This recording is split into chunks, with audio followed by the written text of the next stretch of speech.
Hi everyone, today we're going to talk about budget travel. It's summer here right now and it seems like everybody's traveling and it makes my feet itchy and I want to go too. So let's get to it. The first thing you can do is save regularly in a separate bank account so you've got that little bit of money put aside especially for your vacation. Another thing you can do is join an airline miles program, and if you can double that up by adding in your credit card airline program and get bonus points that way, you'll get even more bang for your buck when you go to use those airline miles.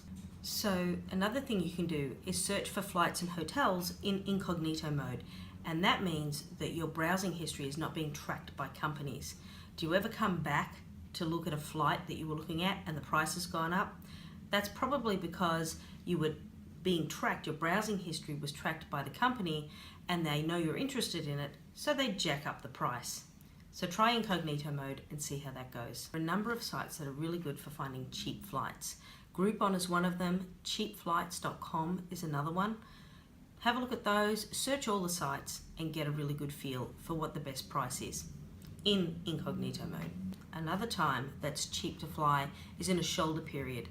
For example, the week after Thanksgiving. So everybody's traveled for Thanksgiving and then they go back to work. That's a really good time to travel if you can.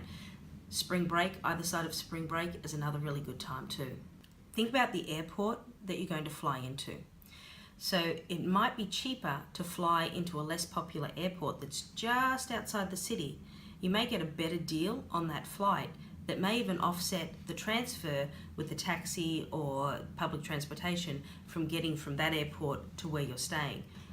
And then when you're thinking about your accommodation, think outside the box. You don't have to stay at a resort or a hotel. There's Airbnbs, there's couch surfing. You can even try the house sitting sites where you can go and you water somebody else's plants or feed their dog and look after their house. That's really economical if you're comfortable with that. If you really do want a hotel or a resort experience, consider an all-inclusive. When you go for an all-inclusive, you've got your accommodation, sometimes there's transfers from the airport, there's food, and sometimes even your drink, and that's a really good bargain. That whole package can be very economical. Finally, don't forget to ask for a discount. There's military discounts, student discounts, senior discounts, AAA discounts. You just have to ask. So once you're away on vacation, how do you save money then? First thing you can do is forget about a car rental. Embrace the public transportation system in the city that you're in. If there's a reliable and safe option for public transportation, give it a go. And particularly if you're away and you want to mix a bit with the locals, it's a great way to get out in the community. If your meals aren't included wherever you are, head to the supermarket and pick up some supplies for breakfast and lunch. Then take them out and go and sit in a beautiful park and have a picnic. You'll save quite a bit of money by not eating out all the time. If you really do want to eat out at a restaurant, you could also consider eating your main meal for lunch when sometimes it's a bit cheaper for lunch rather than for dinner on some menus in restaurants. If you're traveling internationally, skip the international phone plan. You don't need it. There's so much free Wi-Fi around.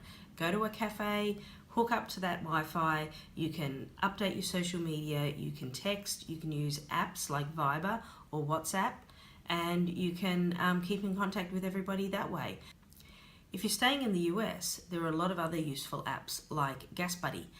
If you're road tripping, Gas Buddy will tell you where the cheapest gas is near to you. It'll use your location and tell you just down the road, there's gas for this price right now. That is a really great way to save money, particularly if you're driving a lot on a cross-country road trip. You can also save money by searching online for activities that are cheap or free. And an example of that is that a lot of museums, they'll actually have a free day once a month.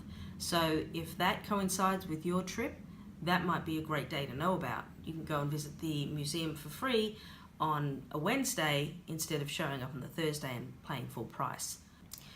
So what did I miss? What's your best travel or vacation budget tip?